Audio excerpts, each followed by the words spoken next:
Hello students, आज जो हमारा लेक्चर रहेगा वो मेन लेक्चर रहेगा कि जो लेक्चर का टॉपिक है, हमारा डिस्कशन का जो टॉपिक रहेगा वो रहेगा रासायनिक अभिक्रियाएं एवं समीकरण। तो रासायनिक अभिक्रियाएं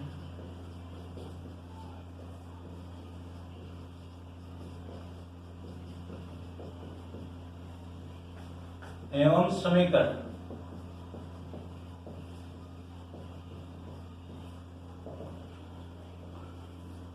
इस टॉपिक को पढ़ने से पहले मैं आपको बता देता हूं थोड़ा कि पिछली कक्षा में हमने पढ़ा है कि वे हमारे पास कुछ परिवर्तन होते हैं जिनको हमने लगभग दो हिस्सों में बांटा था। पहला तो था हमारे पास उत्क्रमित परिवर्तन। उत्क्रमित परिवर्तन। दूसरा था हमारे पास रासायनिक परिवर्तन।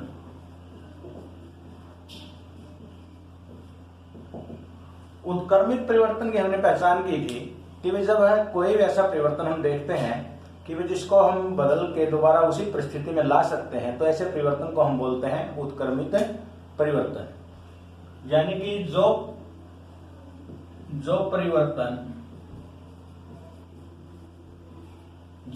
परिवर्तन दोबारा उसी परिस्थिति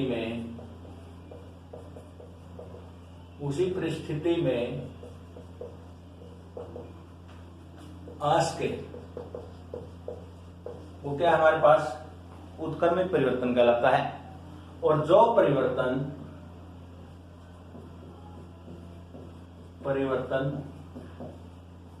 को साधारण तरीके से दोबारा उसी परिस्थिति में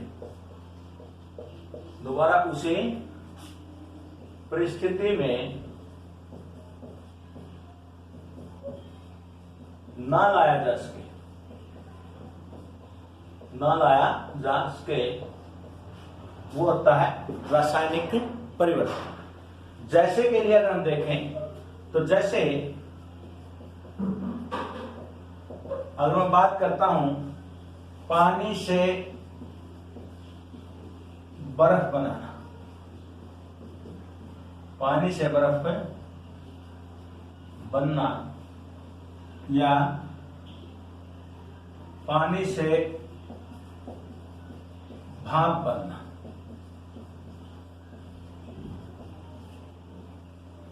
कागज का जलना,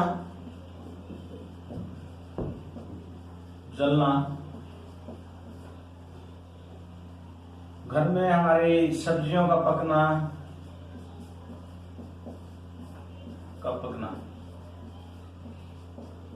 बड़े ध्यान से और आसानी से हम बता सकते हैं। देखो, पानी से बर्फ हम बना सकते हैं, उसके लिए हमें थोड़ा उसको कम तापमान पर फ्रिज में रखना पड़ेगा और हमारा पानी किसमें बदल जाएगा, बर्फ में बदल जाएगा। लेकिन बर्फ को दोबारा पानी में भी बदला जा सकता है। उसी तरह पानी से भाप बनाई जा सकती है, लेकिन भाप को दोबारा ठंडा करके पानी में भी बदला जा सकता है। लेकिन अगर कागज को हम एक बार जला देंगे तो कागज बदल जाता है राख में, तो उसको दोबारा राख से कागज हम नहीं बना सकते हैं। इसी प्रकार अगर हम सब्जी को एक बार पका देते हैं तो कच्ची सब्जियां पक जाएंगी, तो दोबारा पकी हुई सब्जी को कच्चा हम नहीं कर सकते। तो इससे हमें पता चलता है कि पानी से बर्फ बनना और पानी से भाप बनना दोनों ही उत्क्रमित परिवर्तन है, और कागज का जलना और सब्जियों का पकना दोनों ही रासायनिक परिवर्तन है, क्योंकि दोबारा उनको उसी परिस्थिति में नहीं लाया जा सकता। तो मैं कहूंगा कि पानी से बर्फ का बनना उत्क्रमित परिवर्तन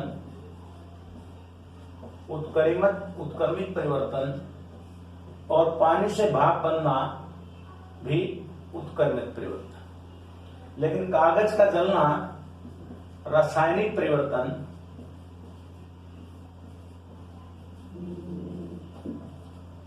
और सब्जियों का पकना भी रासायनिक परिवर्तन।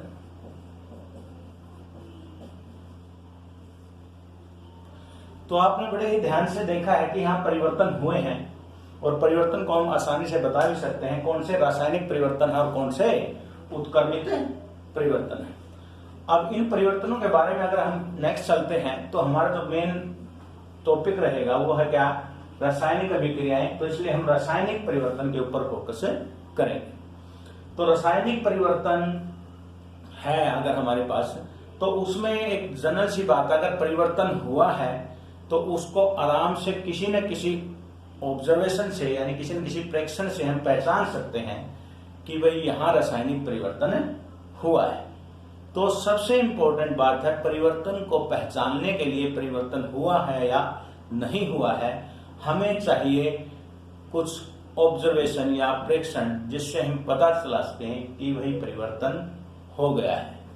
तो वो प्रेक्षण जो है परिवर्तन को जांचने के लिए या रासायनिक परिवर्तन के दौरान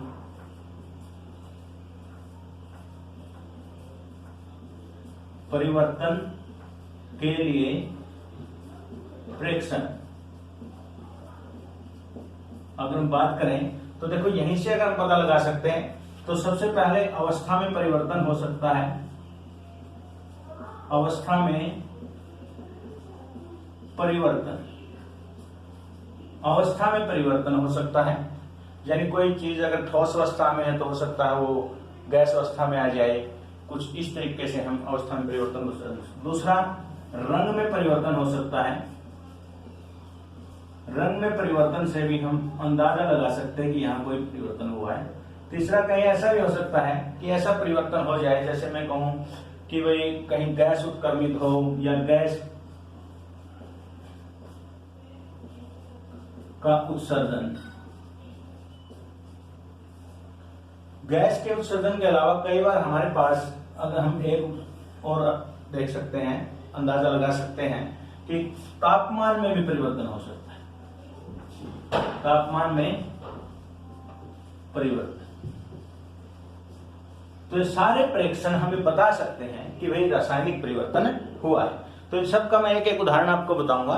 तो उन सब के एक एक उदाहरण में अगर मैं बात करता हूं तो आपने बड़े ही ध्यान से देखा होगा कई बार कि भाई जब हम किसी वस्तु का दहन करते हैं, यानी कि उसको जलाते हैं, तो जलने से पहले वो कुछ अलग होती है, लेकिन उसको जब हम देखते हैं बाद में तो राख में बदल जाती है, किसी और अवस्था में आ जाती है।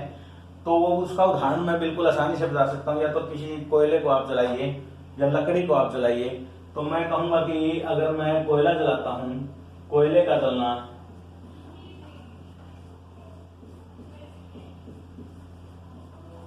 जलना हमारे पास क्या है, अवस्था में परिवर्तन के द्वारा पहचाना जा सकता है। इसी प्रकार लैब में छोटी कक्षाओं में हमने पढ़ा है, 10th में भी से पहले 6 से 8 में कुछ कक्षाओं में हमारा आता है, एक मैग्नीशियम रिबन होता है। उस मैग्नीशियम रिबन को अगर हम जलाते हैं तो बड़े ही सफेद ज्वाला के साथ वो जलता है, और पूरा रिबन पहले तो ठोस होता है लेकिन बाद में किसमें बदल जाता है, राख में बदल जाता है। तो जब वो राख में बदल जाता है तो मैं कहूंगा कि पहले जब अब तक अभिक्रिया नहीं हुई थी, यानी कि रासायनिक परिवर्तन नहीं हुआ था, तो उस टाइम तो क्या था, मैग्नीशियम एक ठोस था, अब किस में बदल गया, ठोस तो अब भी है लेकिन क्या किस में बदल गया, राख में। तो मैग्नीशियम का जलना भी एक अवस्था में परिवर्तन के द्वारा हम उसको पहचान सकते हैं। रंग में परिवर्तन का एक बहुत ही महत्वपूर्ण एग्जाम्पल जो हम बार बार पढ़ते भी हैं और आप डेली लाइफ में देखते हो, वो मैं आपको बताऊंगा। तो उसमें सबसे इंपॉर्टेंट जो है, मेन चीज जो है, आपने हमारे घरों में लोहा देखा होगा, कहीं पुरानी जगहों पे लोहा जो बाहर पड़ा रहता है, तो लोहे का रंग लगभग कैसा होता है, ब्लैकिश होता है। ब्लैकिश मतलब काला सा कलर का जो लोहा है, अगर उसको कुछ दिन तक हम बाहर पड़ा रहने दें तो पानी और वायु के कांटेक्ट में आता है, उनके संपर्क में आता है, तो उसके ऊपर की जो सारी परत है वो भूरे रंग की हो जाती है। आप हमारी लैंग्वेज में, देसी लैंग्वेज में उसको क्या बोलते हो कि इसको तो जंग लग गया, जर लग गया इसको। तो एक्चुअल सेंस में वो क्या होता है, वो होता है एक रासायनिक परिवर्तन, जिसमें लोहा जो है वो वायु यानी ऑक्सीजन और जल के साथ कुछ अभिक्रिया करके बदल जाता है किसमें, जंग में। तो इसका हमारे पास बड़ा ही अच्छा उदाहरण है, लोहे को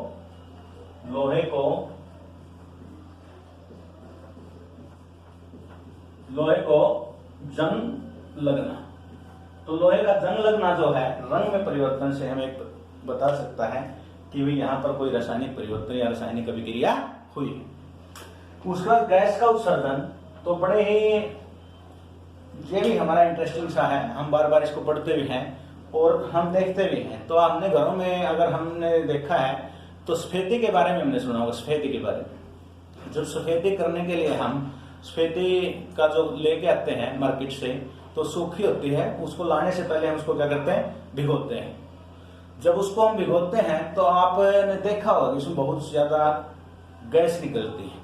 गैस तो डायरेक्ट हमें दिखाई नहीं देती, लेकिन उसमें बहुत सारे बुलबुले बनते हैं। वो बुलबुले किसके होते हैं, गैस के होते हैं, जिसको हम बोलते हैं कार्बन डाइऑक्साइड गैस। तो वो जो परिवर्तन हुआ है गैस के उत्सर्जन का, उस परिवर्तन की अगर हम बात करते हैं तो उसको मैं समझना चाहूंगा कि वहां हमें पता चल जाता है यहाँ कोई ना कोई रासायनिक परिवर्तन हुआ है। इसी के साथ साथ यही एग्जाम्पल उदाहरण हम देख सकते हैं तापमान में परिवर्तन में। अगर हम बुलबुले को नहीं देखते हैं, लेकिन जिस ड्रम में या किसी भी चीज में हमने उस सफेदी को भिगोया है, तो वो पूरा का पूरा पानी बहुत ज्यादा क्या हो जाता है, गर्म हो जाता है।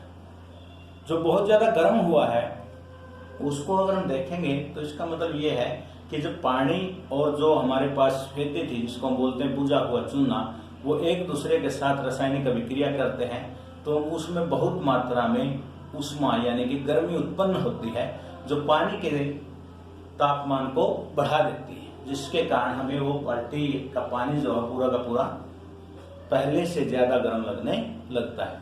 तो दोनों ही केसेस में जो सफेदे हैं, यानी कि जिसको हम बोलते हैं बुझा हुआ चूना, बुझा हुआ चूना, उसको अगर हम पानी में भिगोते हैं, पानी में भिगोना, तो पानी में डालते हैं,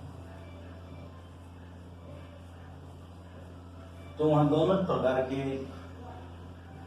प्रेक्षण से हम बता सकते हैं यहाँ पर रासायनिक अभिक्रिया हुई। तो इतने सारे एग्जाम्पल्स जो मैंने प्रेक्षण जो बताए हैं, जो रासायनिक अभिक्रिया को दर्शाते हैं, रासायनिक परिवर्तन को दर्शाते हैं, तो वो सारी चीजें मैं चाहता हूँ कि एक बार आप वीडियो को रोक के इसको कॉपी में नोट करें। कॉपी में नोट कर लेंगे सभी, वीडियो को रोक के। इसलिए मैं नेक्स्ट टॉपिक स्टार्ट करता हूँ इसी से रिलेटेड। तो अब हम बात कर रहे थे रासायनिक परिवर्तन की, उससे प्रेक्षण की। तो हमने एक बहुत ही इम्पोर्टेंट बात यहाँ पर ध्यान देने लायक, एक बहुत इम्पोर्टेंट बात जो ध्यान देने लायक है वो ये है कि जो रासायनिक परिवर्तन होता है, उस रासायनिक परिवर्तन को अगर मैं यहां लिखता हूं,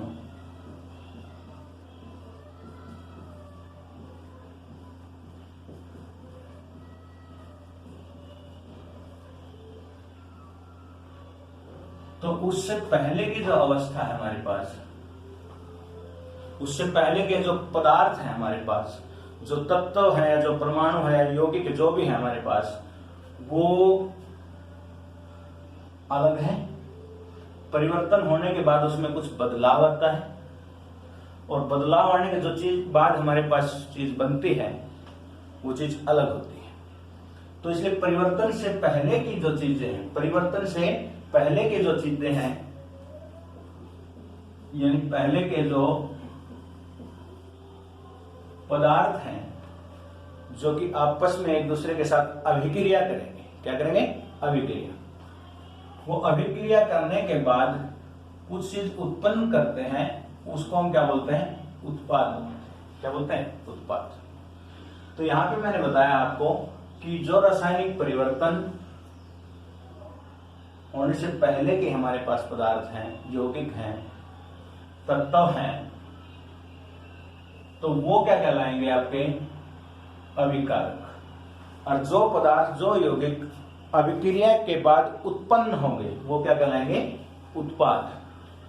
तो इसी को हम बोलेंगे रासायनिक परिवर्तन या रासायनिक रासायनिक परिवर्तन या रासायनिक अभिक्रिया, जिसको हम दिखाते हैं एक तीर के निशान से, एरो के निशान से, और एरो का जो हेड है वो हमें बताता है कि यहां से कुछ चीजें परिवर्तित होकर इसमें बदल रही हैं। फॉर एग्जाम्पल, अगर मैं उदाहरण लेता हूं तो जितने एग्जाम्पल मैंने पहले दिए थे, सबसे पहले मैं बात करूंगा मैग्नीशियम रिबन का जलना। मैग्नीशियम रिबन का दहन या जलना आप उसको बोल सकते हैं। अगर मैं उसकी बात करता हूं तो बिल्कुल सिंपल है कि मेरे को पता है कोई भी वस्तु अगर जलेगी तो जलने के लिए हमें आवश्यकता होती है किसकी? वायु मतलब हमारी साइंटिफिक भाषा में वायु वैसे तो बहुत सारी गैसों का मिश्रण है, लेकिन हमें किसी भी चीज को जलने के लिए वायु में एक बहुत ही महत्वपूर्ण गैस है जिसको हम ऑक्सीजन बोलते हैं। ऑक्सीजन की आवश्यकता होती है। तो मैं आपको बता देता हूं प्यारा छात्रों कि मैग्नीशियम जब ऑक्सीजन के साथ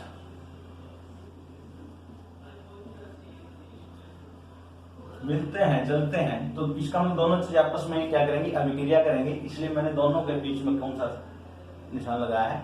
प्लस, यानी कि जोड़ का निशान लगाया है। तो ऑक्सीजन के साथ अभिक्रिया करके एक सफेद रंग का पाउडर जो बनाती हैं, जिसको आप राख बोल रहे हो या मैग्नीशियम राख हम बोलते हैं, वो है मैग्नीशियम ऑक्साइड। वो क्या? Magnesium oxide. तो मैग्नीशियम ऑक्साइड बन जाता है मैग्नीशियम के जलने के बाद। तो बिल्कुल क्लियर सी बात है। हम यहां बात करेंगे, अगर मैं कहूं कि यहां पर अभिकारक कौन है, तो अभिकारक कौन है? जो अभिक्रिया कर रहे हैं वो क्या है? अभिकारक, यानी कि मैग्नीशियम एवं ऑक्सीजन दोनों अभिकारक हैं। जो उत्पन्न हुआ है वो क्या है? उत्पाद है। तो यहां पर उत्पाद कौन है? मैग्नीशियम ऑक्साइड किसका काम कर रहा है? उत्पाद का काम कर रहा है। तो हमें बड़े आसानी से पता चल गया है कि मैग्नीशियम एवं ऑक्सीजन बदल रहे हैं किसमें? मैग्नीशियम ऑक्साइड में। लेकिन इस एक अभिक्रिया को अगर आप ध्यान से देखोगे तो एक सिंपल सी समीकरण के द्वारा हमने उसको प्रस्तुत किया है, लिखा है। तो वो समीकरण जो किसी रासायनिक अभिक्रिया को प्रस्तुत करती है, हमें दर्शाती है, उस समीकरण को बोलते हैं हम रासायनिक समीकरण। क्या बोलते हैं? रासायनिक समीकरण। तो बच्चों, अब आपने ध्यान से देखा है कि हम किसी भी एक अभिक्रिया को किसी समीकरण के द्वारा दर्शा सकते हैं। कब दर्शा सकते हैं? जब हमें यह पता हो उसमें अभिकारक कौन है और उत्पाद कौन है। तो इसलिए रासायनिक समीकरण बनाने से पहले हमें इतनी पहचान करनी अति आवश्यक है कि कौन अभिकारक है और कौन उत्पाद है। तो इसी के लिए कुछ एग्जाम्पल, कुछ प्रैक्टिस हम करेंगे पहले, उसके बाद हम नेक्स्ट टॉपिक पे जाएंगे। तो मैं सबसे पहले बात करता हूं कि भाई अभिकारक और उत्पाद हमें पहचानने हैं। अभिकारक एवं उत्पाद हमें पहचानने हैं। तो मैं कुछ वाक्य लिखूंगा आपके सामने, उन वाक्यों से आप आसानी से मेरे को शायद बता सकते हो। अगर नहीं बता पाओगे तो मैं आपकी हेल्प करूंगा। तो सबसे पहला वाक्य हमारे पास, जिसमें हमें अभिकारक और उत्पाद पहचानने हैं, तो बात करता हूं कि मीथेन गैस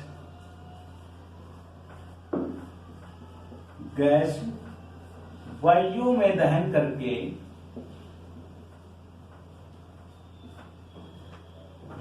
वायु में दहन करके कार्बन डाइऑक्साइड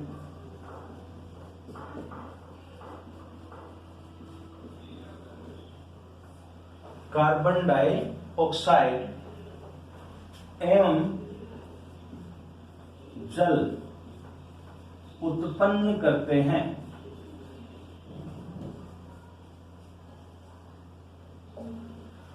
तो बच्चों आप बता सकते हो कि यहाँ अभिकारक कौन है और उत्पाद कौन है। तो उसके लिए बिल्कुल एक बार दोबारा से आप हमारे स्टेटमेंट को पढ़िए।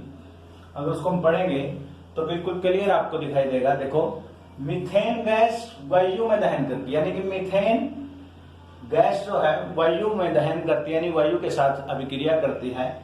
और उत्पन्न क्या होता है? कार्बन डाइऑक्साइड एवं जल। तो क्लियर सा दिख रहा है कि अभिक्रिया करने वाले कौन है? मीथेन गैस और वायु। तो अभिकारक कौन हुए? मीथेन और वायु में हम पहले ही बात कर चुके हैं, वायु मतलब ऑक्सीजन। दो अभिकारक हैं। और उत्पाद कौन हुए भाई? उत्पाद हुए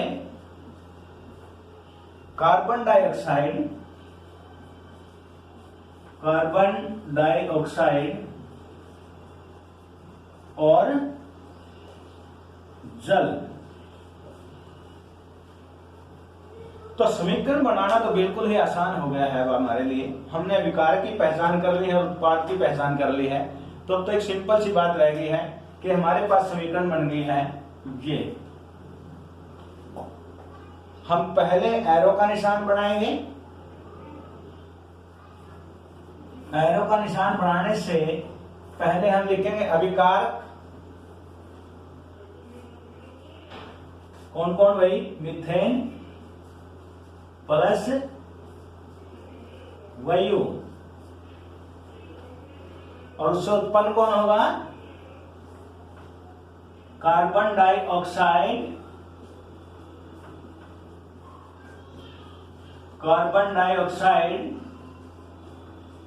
प्लस जल। बन गए भी समीकरण हमारे।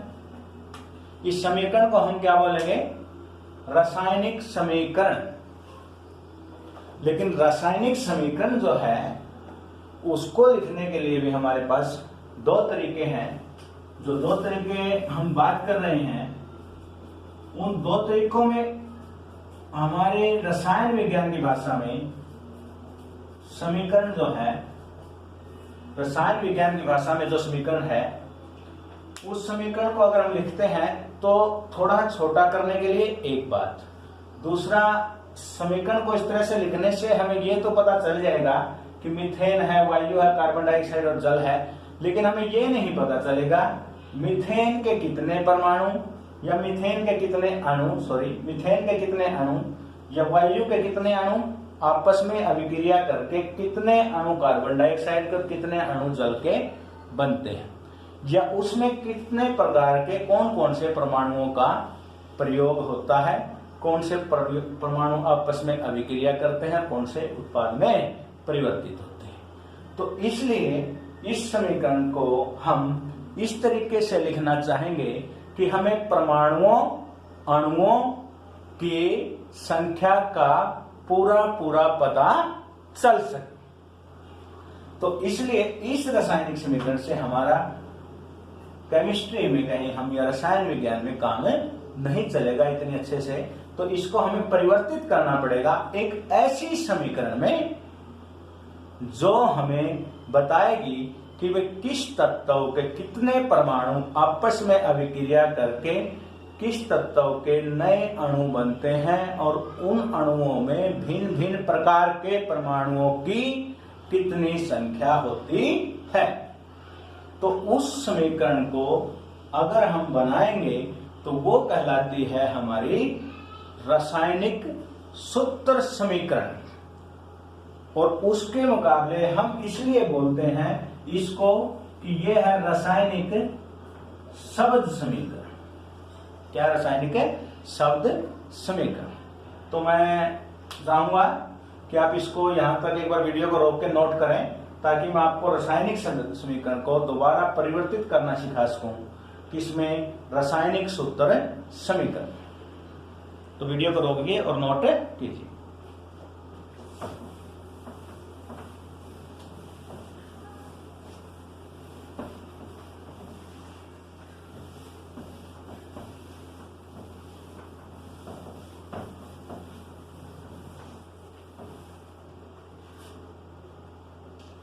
तो अभी हमने रासायनिक शब्द समीकरण लिखे थे, आपने शायद ध्यान भी दिया होगा रासायनिक शब्द समीकरण कौन सी लिखी थी, जिसमें बात कर रहे थे मीथेन अभिक्रिया कर रहा है किसके साथ, ऑक्सीजन के साथ, और ऑक्सीजन के साथ अभिक्रिया करके वो बनाता है कार्बन डाइऑक्साइड, कार्बन डाइऑक्साइड और जल। लेकिन मैंने बताया था कि यहां से हम अंदाजा नहीं लगा सकते कि किस परमाणु के, किसी अणु में, किसी परमाणु के कितने, किसी तत्व के कितने परमाणु हैं। उनका अंदाजा लगाने के लिए हम इसको कन्वर्ट करते हैं किसमें, रासायनिक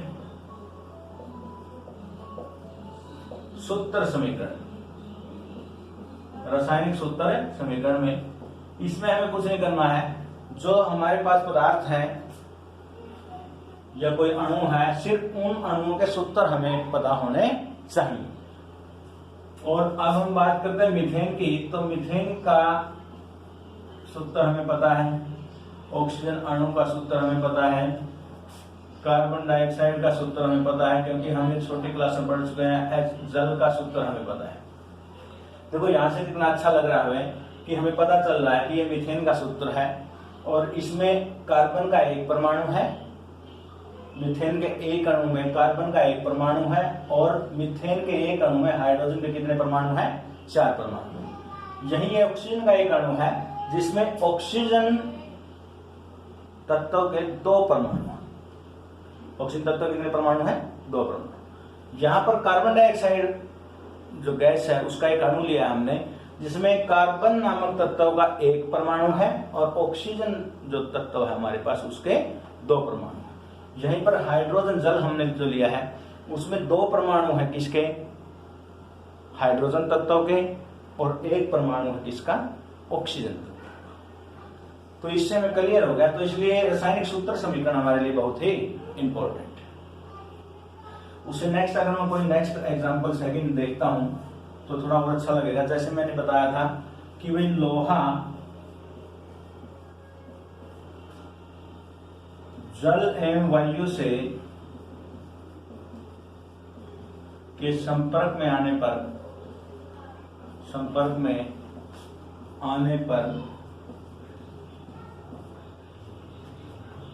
जंग में बदल जाता है, जंग में बदल जाता है।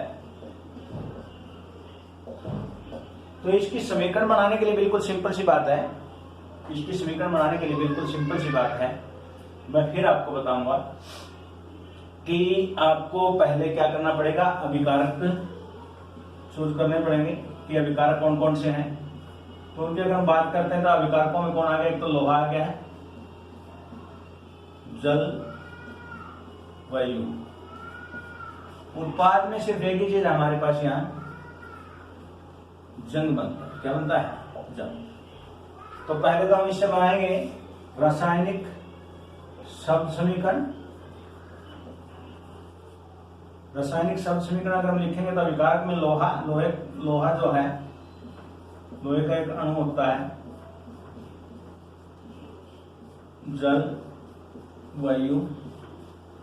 समीकरण में अभिक्रिया हुई, अभिक्रिया के बाद क्या बना, जल। ये तो बन गया हमारे पास शब्द समीकरण। लेकिन सबके अगर सूत्र हमें पता हो तो हम बना सकते हैं रासायनिक सूत्र समीकरण। रासायनिक सूत्र समीकरण में लोहा जो है उसका मतलब Fe, जल का मतलब है आपका सूत्र पता है H2O, और वायु का सूत्र हम बार बार दोहरा चुके हैं। वायु से हमारा अभिप्राय होता है ऑक्सीजन से, और जंग का सूत्र शायद आप नहीं जानते हो, मैं बता देता हूं, इसलिए Fe2O3 इंटू XH2O। जंग जो है फेरिक ऑक्साइड होता है और उसके साथ कुछ जल के अणु मिले होते हैं, तो उसको हम क्या बोलते हैं, जल। तो ये हमारे पास क्या है, रासायनिक सूत्र है, समीकरण। तो प्यारे छात्रों, आज के लिए हमारे इतना ही काफी है। तो एक बार मैं थोड़ा नोटिस कर लेता हूं कि हमने क्या क्या पढ़ा है। तो सबसे पहले जो हमने किया था कार्य, वो तो था कि हमने उत्क्रमित परिवर्तन और रासायनिक परिवर्तन के बारे में पढ़ा था।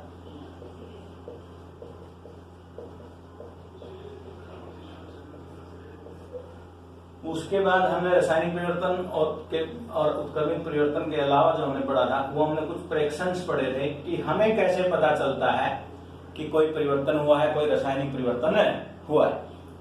प्रेडिक्शंस बहुत इंपॉर्टेंट थे।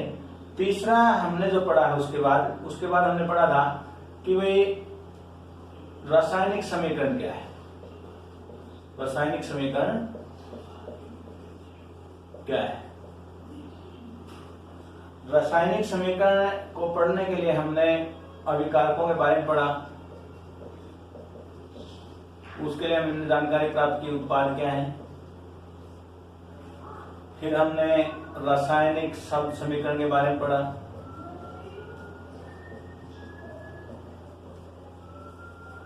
फिर हमने रासायनिक